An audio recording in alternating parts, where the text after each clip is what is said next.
যুদ্ধবিরতি চুক্তিতেই অনেকটা জয় পরাজয় নিশ্চিত হয়ে গেছে।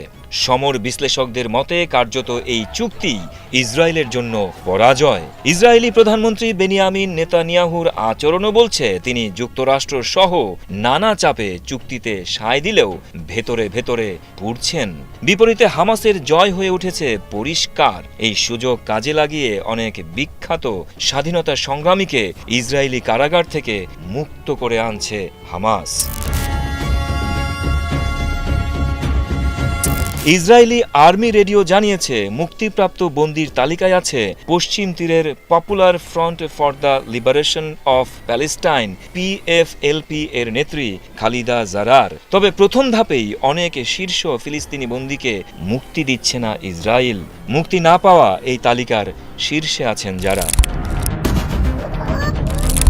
আবদুল্লাহ বারঘৌতি 2001 এবং 2002 সালে ধারাবাহিক আত্মঘাতী হামলায় জড়িত থাকার অভিযোগে 2004 সালে বারঘৌতিকে যাবজ্জীবন কারাদণ্ড দেয়া হয়। এই হামলায় 12 জনের বেশি ইসরায়েলি এবং 5 জন আমেরিকান নিহত হন। সব মিলিয়ে তাকে 1675 বছর কারাদণ্ড দেয়া হয়েছিল। মারওয়ান বারঘৌতি ফিলিস্তিনি সংগঠন ফাত্তার নেতা মারওয়ান বারঘৌতিকেও মুক্তি দেওয়া হচ্ছে না। তার দীর্ঘ প্রতীক্ষিত মুক্তি বারবার ইসরায়েলি কর্তৃপক্ষ আটকে দিয়েছে। তাকে 125 বছর কারাদণ্ড দেয়া হয়েছে।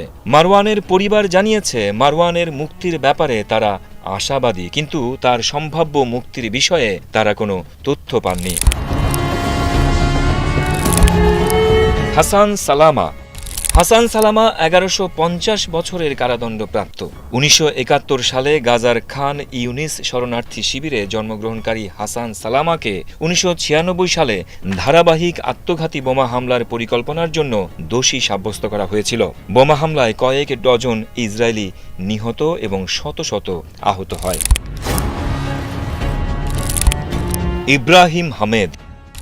ইব্রাহিম হামেদকে যাবজ্জীবন কারাদণ্ড দেওয়া হয়েছিল। সব মিলিয়ে তার মাথার উপর ঝুলছে 1350 বছরের সাজা। ডজন ডজন ইসরায়েলি নিহত হয়েছে এমন আত্মঘাতী হামলার পরিকল্পনার অভিযোগ তার বিরুদ্ধে। 2006 সালে ধরা পড়ার আগে তিনি 8 বছর ধরে ইসরায়েলিদের ওয়ান্টেড তালিকায় ছিলেন। হামেদ হামাসের সামরিক শাখা আল কাসাম ব্রিগেডের পশ্চিম তীরের শীর্ষ কমান্ডার ছিলেন।